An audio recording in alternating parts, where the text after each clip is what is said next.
The San Jose Sharks return home after a disappointing trip in Arizona, and they clapped it in for a victory as we celebrate Patrick Marleau, number 2 all time in games played, passing Mark Messier.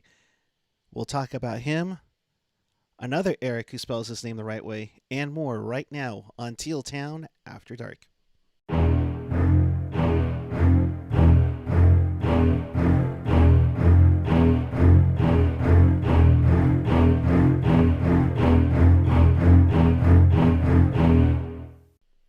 Good evening, everyone. It is Monday, March 29th, 2021. Oh, you guys are hilarious in the chat already. Uh, and the San Jose Sharks win 4-3 in a shootout. Welcome to Teal Town After Dark. This is your live interactive Sharks postgame. We do this after every single game, so if you want to be part of the show, Teal together and interact with us, along with the fellow Sharks fans on the page or the app. Of course, follow us on the social, Twitter, Instagram, Facebook. Of course, hit that subscribe button on the YouTube channel, SoundCloud, Reddit, and of course, Discord. And find everything at tealtownusa.com. With allergies, hi everybody. I'm Erik alongside Al Martinet. Al, how are you, buddy? I'm doing good. How about yourself? Outside allergies, and I've been up since 11:30 last night. Fantastic. I know that schedule, so hope you're doing all right. Likewise, my friend. So, the talk about this game going into tonight was Patrick Marleau surpassing Mark Messier for most games played in the NHL.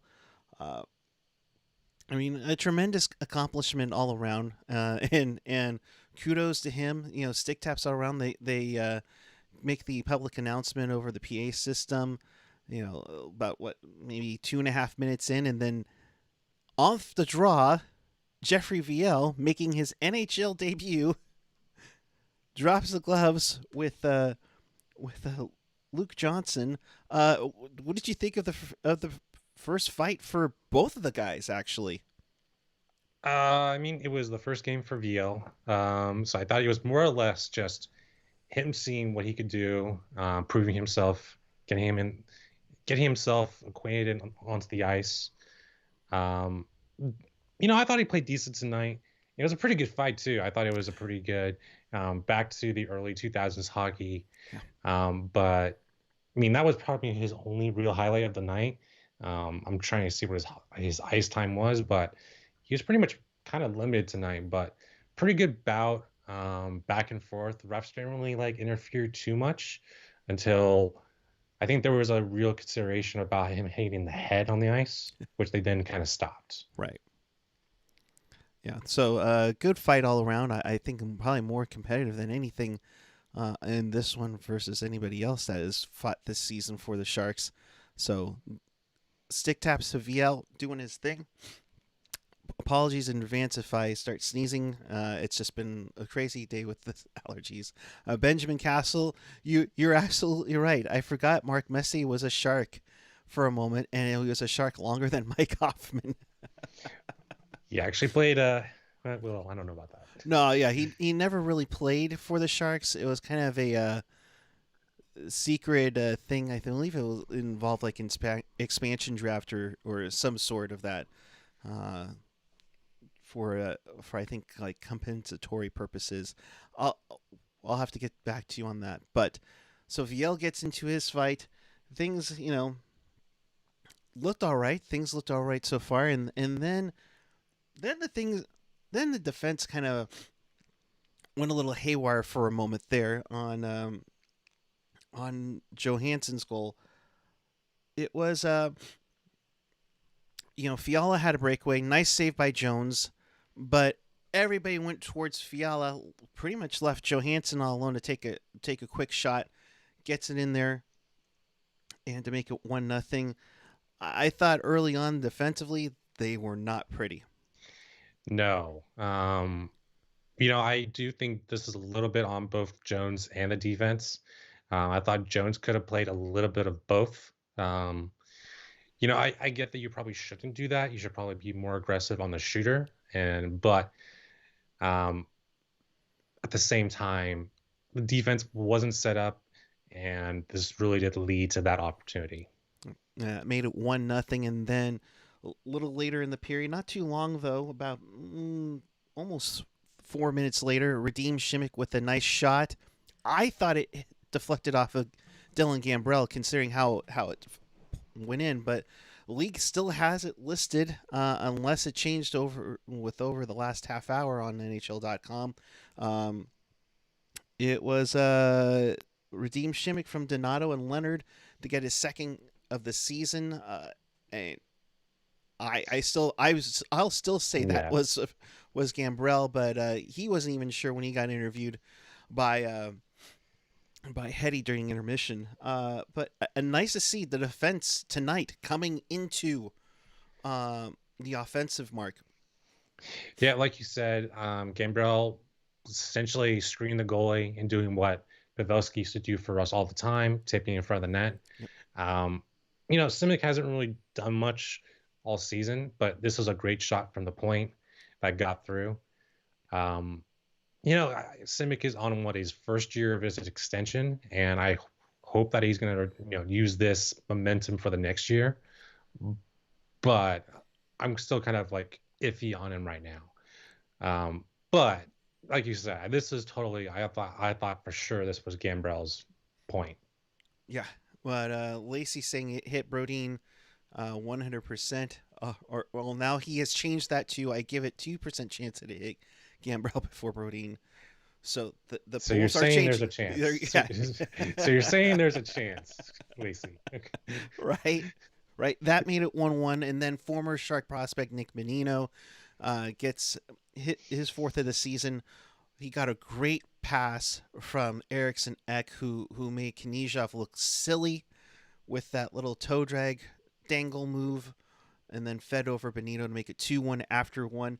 And this is after the Sharks really dominated the first period. I mean, in shots. I mean, early on it was 5-0, and then later on it ended up being 18-7, and like you could tell there was some frustration there, and but unlike past teams and something they've learned in the last few years, it's not been consistent though, but definitely persevered and not let that get to them. Yeah, and they did carry the shot totals into the second period. They carried the momentum into the second period, which is something they didn't really do into the first half of the season. Once that second period started, man, it seemed like they just couldn't get anything started. Um, but the first period I thought was great. Both the Sharks had a lot of pucks at the net, which is something they didn't really do for the most part in Arizona. Arizona really did carry the pace of the play a lot, but that's Right. mostly because of the speed Arizona has.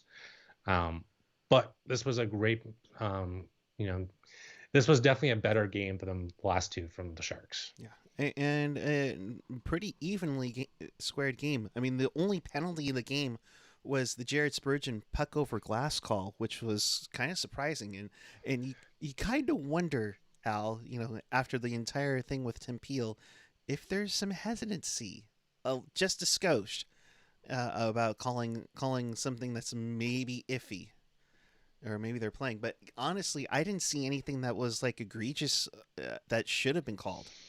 No, I thought this was a clean game. The only like real penalty was for, like the 5 minutes, like or the penalty that you said. But you know, even if like the Sharks got a penalty or power play, the power play has been so inconsistent for the Sharks that it really was not going to be a factor at all. Yeah, and you know, didn't do much. They had some chances, but not really a whole lot on that man advantage. Again, the only one of the game. But later in the period, uh, Kane would turn up. And he could have gotten off the ice. And Meyer kind of went to the bench. I was kind of surprised, but he was at his end of the shift. But Kane would feed Karlsson, who would slap it in past Talbot to tie the game at 2-2, which would start, a pretty decent night for EK65. He gets first of two on the night. Uh, Nice to see Karlsson shooting a little bit more with the great shot that he has. Was this the one off the post? No, that was the second one. Okay, so I this is mostly off of Evander Kane. Like he had a great read off the defense that led to Evander Kane's, point off the shot. Um, I really liked Evander Kane's game this season. I thought he's really picked it up since last year where he kind of was non-existent. Right. But he's had a lot to prove this season, especially with everything going on, and that seems like it's not really been a distraction. But he's been really the most consistent forward for the Sharks, all around defense, offense. He's been everything you kind of asked for, and he's been that contract has not really been something you really thought about for Evander Kane. But it's really like to get on what EK65. Like this has been one of his better games, and hopefully it leads to something bigger. Yeah. You hope that it's that one thing that will get them going a little bit more because, I mean, let's be honest here. There have been games where he's absolutely dogged it. There are games where he just did not look right. He we hear that he's 100%, so hopefully that'll keep things going. And he did in the third period with that slap shot, with that nice feed. I'll give Ryan Donato credit for with the two primary assists on it tonight. Erik Karlsson grips it and rips it off the post and in. A lot of posts, a lot of crossbars on this, like either going in or staying out. And he gives the Sharks a 3-2 lead early in the third, and things looked pretty good. I thought, especially again, you love to see a slapper from EK65. Yep. Yeah, as it stands now for the ice time tonight, or Burns had 25 minutes tonight. I thought he was decent. And EK65 had 25 minutes too. And I thought things were spread out too. So you don't really spread out. You don't really exhaust your defense a lot. Was there anyone that you looked at that you thought was a little bit just a disappointment tonight? Uh, they played fairly well. I mean, Vlasic wasn't even too bad as well. But in considering outside of Shimmick, Vlasic with just 17 minutes, it's interesting how his time on ice has really come down. You know, but you see Mario with 22, you see Karlsson and Burns at 25 each. Outside that dirty dingle, I mean, the defense played fairly well tonight. Yes, they gave up 3 goals, and they had a tough time clearing the puck out on the 3-3 goal with Fiala, which was frustrating enough that Yeah. Erik Karlsson breaks his own stick. I mean, come on. I thought for that goal, I know we're getting a little bit ahead of it, but I thought for that goal, I thought Jones was a little bit out of position, and his rebound control tonight was really questionable tonight. Yeah, I mean, 22 saves on the night, 880 save percentage. Rough 2 nights after, uh, after he finally gets over the 900 mark, after a great run against LA and Anaheim, and tough for Jones, but he getting some praise from Bob Bugner as he says after the game. I think Jones is playing himself into that number one role. Credit to him. He's changed his game around and is helping us get points. We'll see what the week holds, but I like how he's playing. So a lot better than when he got absolutely run over by Bugner via a bus against LA early in the year. Yeah. Uh, you know, uh, Bugner would go on to say, "This game was about patience and not getting rattled. We responded well and got our offense going. Winning close ones and learning how to win those is a big deal for us." Absolutely, and especially since they still can't hold on to a lead. Uh, Yeah, one thing I've always harped on is the Sharks have given up, when they've scored first, they've given up 9 leads and they've lost them. So, like, you look at the standings right now, and the Sharks are like second to last in the Western Division. And, every point matters right now. And That's the thing with the Sharks is they had their chance. They've scored first plenty of times. It's just they've been far too inconsistent. Especially, early in the season, second period, it really has hurt them from gaining any momentum. Um, Now, we can talk about the defense all you want, but the forward depth has really been the main issue. Um, Meyer has been kind of a ghost all season. I've not liked Meyer all year. And thankfully he signed that extension when he did because, um, I don't think he'd be getting the money that he is right now. No, and Hetty and Randy have been calling him out on the broadcast. The last few games. In fact, I remember Hetty was like upset that he didn't finish his check. He went 200 feet all the way down, and he didn't finish your check. The same thing. Like I said on that two on one, it could have been a 3-on-1 with Meyer, Kane, and Karlsson, and but they went onward and scored, which is fine. Yeah. And granted, you need to get off the ice sooner than later, so we'll give him that. But yeah, Meyer's got to be better, especially for my fantasy hockey team. That's kind of critical. I dropped him in February, Oh, so jeez. Well, the game would go into overtime. Meyer had a crossbar shot. I thought as they were taking advantage of a turnover for Minnesota early on in overtime, and then the no goal by Spurgeon, which was pretty obvious there. I mean, Spurgeon's stick was as Jones is crouching over, probably about eye length with him. So that would be a no goal there. But I thought the Sharks played fairly well in that overtime. yeah, they had about I want to say four chances in that overtime. There were plenty of chances where the Sharks could have taken a shot, but the worst times the Sharks have ever played is when they're too passive. Mm-hmm. Um, EK not really shooting the puck when he's had the chance to potentially get the hat trick, or even Burns like going for another pass when he should have taken a shot. Um, there's just like certain things where I thought the Wild had the better overall chances just because they were more aggressive, but the Sharks probably should have had three or four more shots on the ice or on goal. Yeah, and they looked like they could have won this game a number of times in overtime, and just did not get the breaks or hit the post or just went wide. Then it went on to the shootout where they've been dominant in the shootout, and meanwhile it was Minnesota's first go around this season. Jones let two in, but LeBanc and Couture you know saved his bacon as the Sharks Yeah. did a rare one where they went second in the shootout, and then go back and forth. And Hartman did a slap shot and nothing doing. I think he actually missed the net, and then Karlsson would go in and score the game winner and just slap it in. So keep doing whatever it is you're doing, EK65. You got 2 goals on the night and the game deciding goal.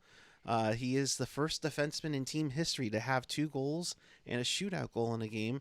Karlsson has 6 shootout goals. All 6 have been the deciding goal. His last one was nearly 4.5 years ago, in a game in Philadelphia. His 2 goal game is the first 2 goal game in the regular season for the Sharks. He had one, I think it was at the conference final against St. Louis, and the first one I think was last time it was December of 2017 against Minnesota when he was with the Senators. What are you laughing about? I'm just I was just thinking, well, does the hand pass count? You had to bring that up. You just had to bring it up. They call it a goal. They call it a goal. Don't worry. We're not allowed to complain about referee calls for, I think, another 25 years. I think Yeah. is that what it was. So more comments coming into the from the media call. It was a lot of fun, a lot of energy on the bench. Fun to have an ending like that from Dylan Gambrell. His Barracuda teammate, Jeff VL. VL did a great job, made good plays, relished the opportunity. You know, Yeah, I was kind of surprised Marlowe didn't get a shot just because this was, passing Mark Messier.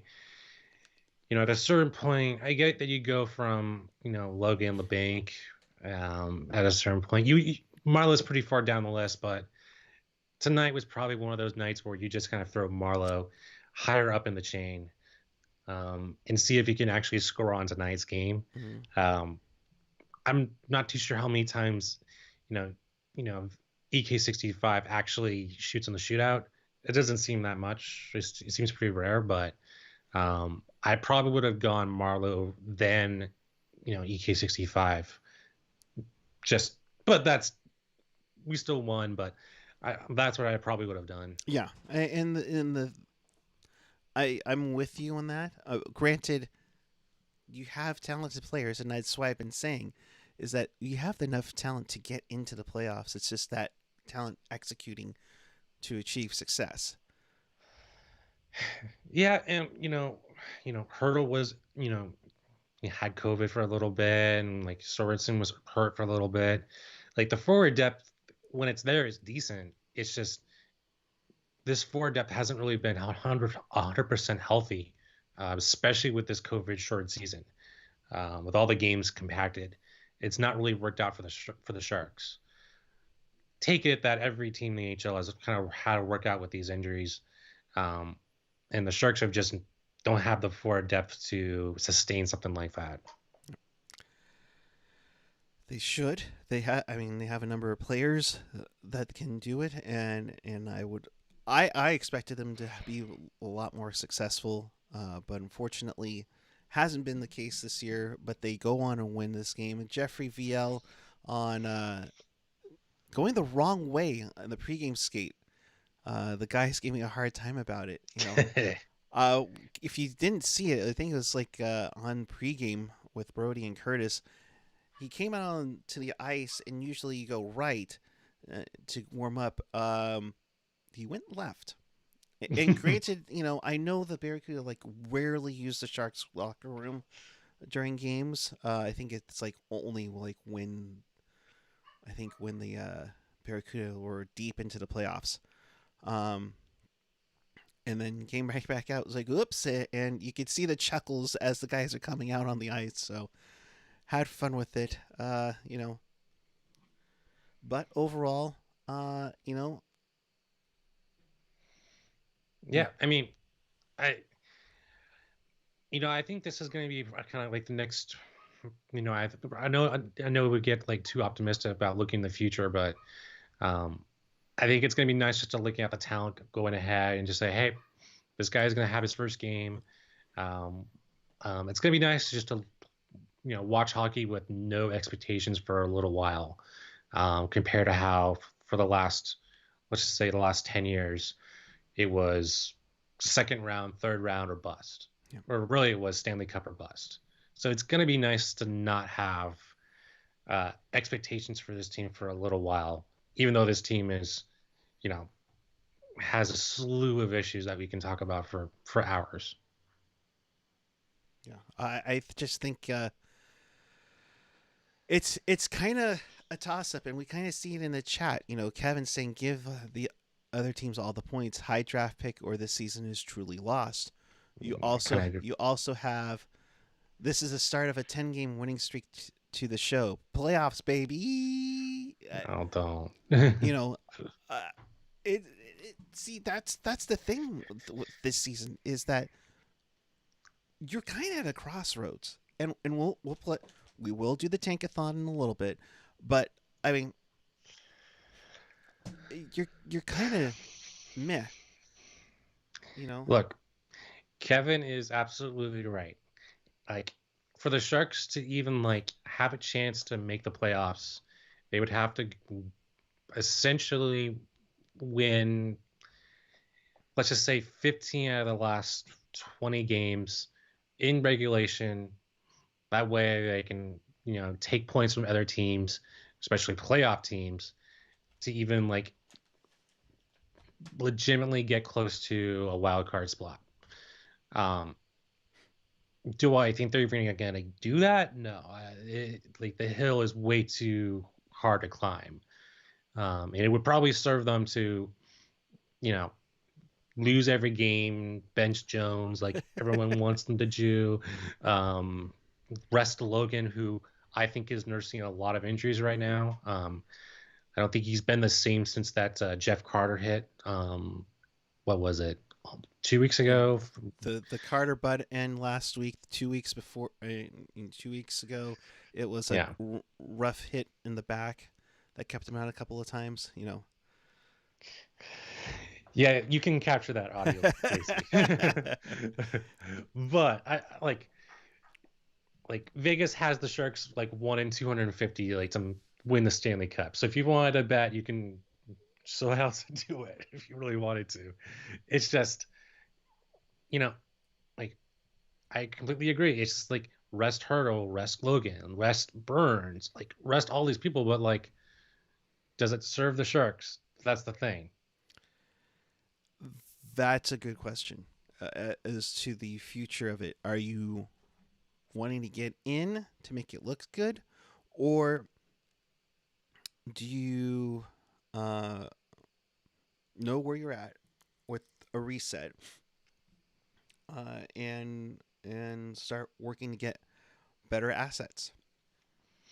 Because like Excuse me. let's Sorry. because like if you're going to like do that, I mean, the only reason Marlowe's on the team here is to get that record in a Sharks uniform. Well, let's face it, like he's been like another ghost person on the Sharks, hasn't really done much. I love Marlowe, but like it was time for him to go. But like, do you think like the Sharks should trade Marlowe and have him get the record in another uniform? Well, see, that's the thing. And you know, man, oh man, you have all this built up. I mean, let's be honest. Going into the season, Al, what's the one thing that they were talking about? Was they were talking about the streak and then trying to get back into the playoffs. There's talks that there could be fans back in the stands on, you know, The 23rd? that's a rumor. We try to get that confirmed, and we haven't heard a date from anybody that we know about. But I mean, take it as you will. If there's fans in the stands before the season can end, you know they're going to have a little ceremony for him. But here's the other thing: if you can get something for him, and granted, I mean, for a guy that scored 2 goals this season, I don't think you're going to get much. You know, um, I mean, it's what do you do? I mean, if there's a spot for him to go and Patty's okay to go, then I think you make the move. You make the move and go from there. You know, you know, and my Julio get the 120th round draft pick for Marlowe, I mean, he's not wrong. right? But I mean, you get like a fifth, sixth, or seventh, I would think, and maybe you can get it conditionally if it could go higher if the team goes far. Uh, Even if you don't look at this year and you're like, well, the team's so bad, maybe it's just a fluke. Pittsburgh took that flyer, I mean, and it didn't really work out.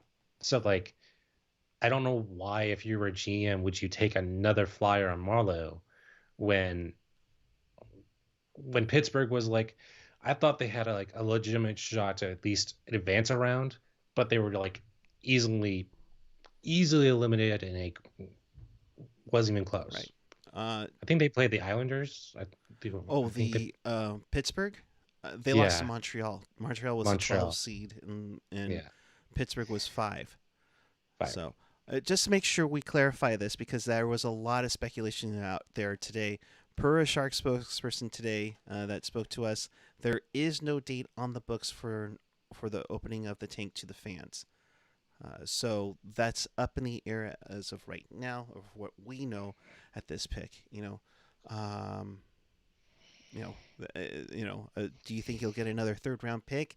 That was a free Donato from last year's trade. PJ, I wish, you know, but to me, I've always said retain half his salary, send him to Toronto. If Jumbo and Patty could win the cup, that'd be great. You know, but Even like Toronto's having issues with Joe uh, Thornton, but that's beside the point. yeah. Speaking of issues, we did hit the 30 likes. Jerry and I believe Laurel have made the donation, so it's time for the wraparound. And boy, howdy, oh man, you know, um, Buffalo. Oh my gosh, and a good friend from Adidas Hockey, Eric Bottomer. I feel for you, man. Buffalo went into the third period up 3-0 on the Philadelphia Flyers. I was almost at the point where you're going to say, okay, so you're going to have Mika Zibanejad score 6 points on you twice, and then you're going to lose to Philly, and then you're going to lose to Buffalo? Don't worry, things changed. They got goals from Hayes, Giroux, and Couturier to force overtime. Provorov would win it in overtime. The Flyers would win 4-3 in overtime. Sabres, Sabres. Good news. Here's some good news for you, Buffalo. You end a 9-game losing streak.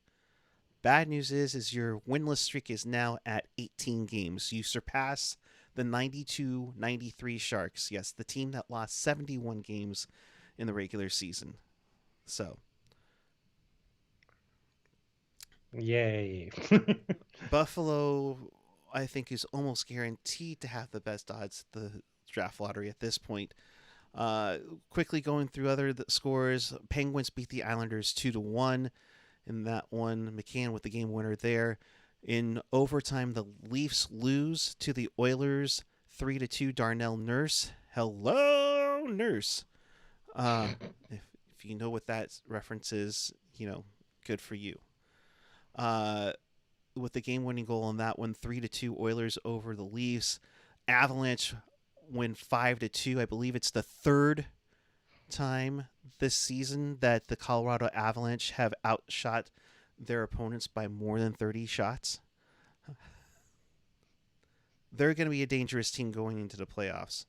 Another one would be the Vegas Golden Knights. They win 4-1 over the LA Kings.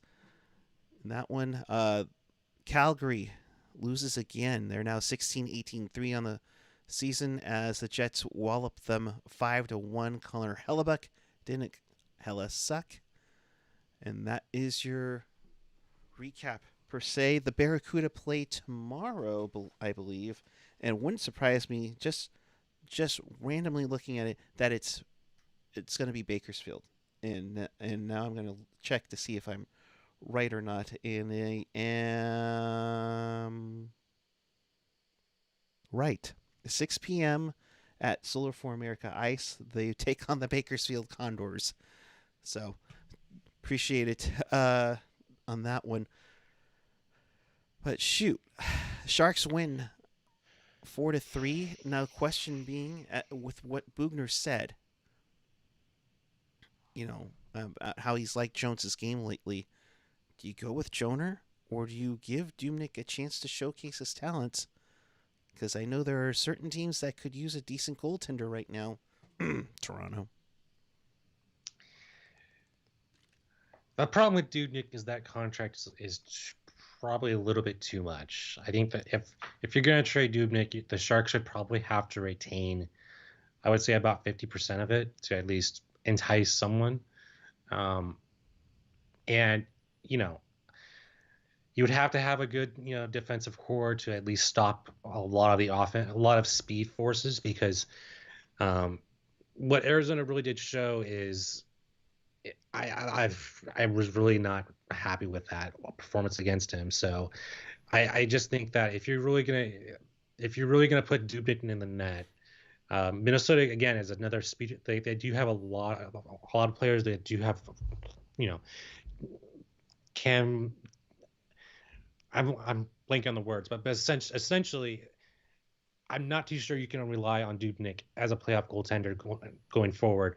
And I'm, maybe you can get like a third round draft pick, maybe a fourth round draft pick, but like I would definitely just ride Jones. Maybe that's the goaltender you probably try to trade, and maybe that's the goaltender you showcase. Yeah, I mean Jones will be the one that will get a good chunk of the starts, especially now that uh, he's been on a good run lately.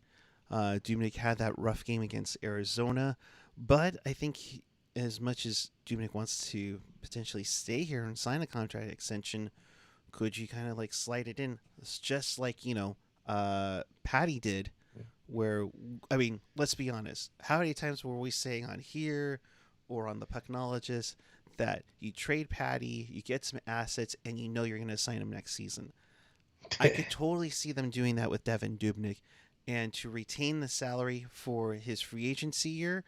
You could get that and maybe hope that you can get a higher pick in return for the case. Yeah, again, he's only been in the Sharks organization for less than a year. Right. So if there is like a handshake deal that he'll come back, but he does have his family in Minnesota. So there's more of a chance of him coming back to Minnesota than him staying with the Sharks. Right. I mean, it's possible. I mean, they had a house ready to go. I think the story was he had the house ready to go, and then when they started camp in Arizona, the family's like, "No, we're just going to stay up here for the year. We'll deal with that. We'll deal with that later on if things turn around." David H saying, "Eat salary before trading picks. Keep as many picks as possible." Uh, PJ with the super chat donation. Thank you, bud. Appreciate it. Go Sharks, a $5 donation. Of course, donations either from here or Venmo go back to help support the show and the running costs. Oh, is your alarm going off? Yep. We're good. We're good. Okay, just making sure. For those who don't know, Al has a job that starts at 1 o'clock in the morning, which is why he's able to do this. So thank you very much. The thing is, AJ wants to know how much did Al pay for Pavelski's shield? 9.5 million. Basically, his starts contract. Dang! I kid. I was gonna say I want to work at your TV station. Damn. No, I wish. Yeah. I've had it for a while. I've just not hanged it up. Yeah, and based on reports, it appears Wilson will focus on the defense in the upcoming draft after taking nothing but forwards in the last. I would think so. You drafted all forwards, so it'll be interesting to recap that. So, will Dubnyk go back to Minnesota? No, I think they got two hot goaltenders right now. They made Stalock expendable, and I think Stalock had gone to Edmonton. It's funny, Edmonton picked up two former Sharks goaltenders off of waivers this season. First was Troy Grosnick, and now Stalock as well. So interesting to see how that works out. Hot take: if there's a chance to get out of Evander Kane's contract, we should. Ooh. Well, I think there's a chance that we might renegotiate his contract, just because there's been reports about everything about his gambling debt and everything about that, how they might renegotiate it during the off season, and how they might keep that away from the debt collectors. It wouldn't surprise me if I'm not too sure what his cap hit is right now. I think it's somewhere in the 7 million. Maybe they bring it down to, let's just say, 6 million potentially. Question being is that if that is allowed and Evander comes back, will there be a loophole in the CBA that causes an issue for that? I think anytime you do that, you have to get the NHLPA and the owners to mutually agree to that, which I think they might do it, just because I know the owners will, and I think definitely the owners will, and I think you might have to you might have to negotiate with the players union to definitely agree with Yeah. that. Well, Jerk saying that makes zero sense. Evander Kane has been the best forward this year and is worth every penny. And you're absolutely right. Leading point scorer on the squad right now. I can't see them tearing up the deal, but I mean, in this crazy story, who knows? But Yeah, I like I said before, he's been the best consistent forward this season. With everything going around, that's a major thing with him absolutely. because, especially the knock against him in Buffalo was, oh, he's a locker room cancer. He's not consistent at all nights. And again, we're talking about Buffalo, so They're um, regretting that trade. I think they're regretting the trade of Ryan O'Reilly as well. So yeah, especially yeah, right. Let's be honest that here. one. All right. Well, in case you missed anything and you want to watch this again, check us out on tealtownusa.com or your favorite podcatcher, whether it's Apple Podcasts, Google Podcasts. Hit that subscribe button. Spotify, SoundCloud, TuneIn, iHeartRadio. We do it all here. We have a boatload of content. We do a post game show after every game. Of course, Pucknologist every Sunday night at 7 p.m. Pacific, and then interviews all across. I mean, we've interviewed everybody from John Scott, Dylan Gambrell, even Sharks Brass. Uh, Check us out. We appreciate it. If it is very important that if you haven't hit that subscribe button, it goes a long way. So we appreciate you if you haven't. If you have, thank you. If you haven't, subscribe, please. And then, of course, hit that notification bell. That lets you know when we go on the air.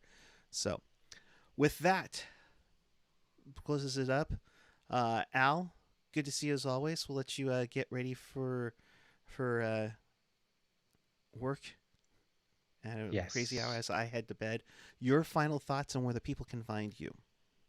Great. My last thoughts is I would just come into the last stretch of this season with little expectations and just watch. Um, and I get there's a trade deadline and people are gonna say, hey, we should trade this person for this person, but I don't think there's gonna be any momentum for the Sharks in terms of trading block. Even that goes for Marlowe. And I know that's not saying much, but like there's a lot of reasons why the Sharks are what they are, and we've seen it on the ice. But you can find me on Twitter on Almartney.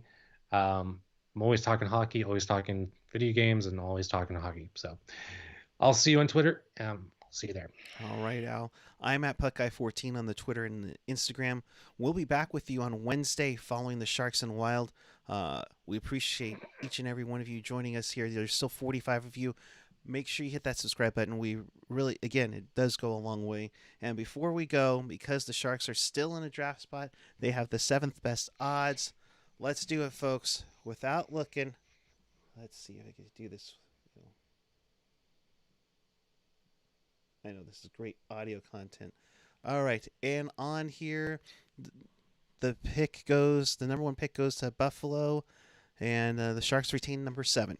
All right, so number 7 overall in that one. So the conversation now continues on Discord. Head on over there. I think AJ and Jerk will be waiting for you over there, and I will probably check in a little bit after that. Thank you all for watching, and be safe out there. And until next time, keep it real, keep it teal, keep it real teal. Have a great night, everyone. We'll see you on Wednesday night.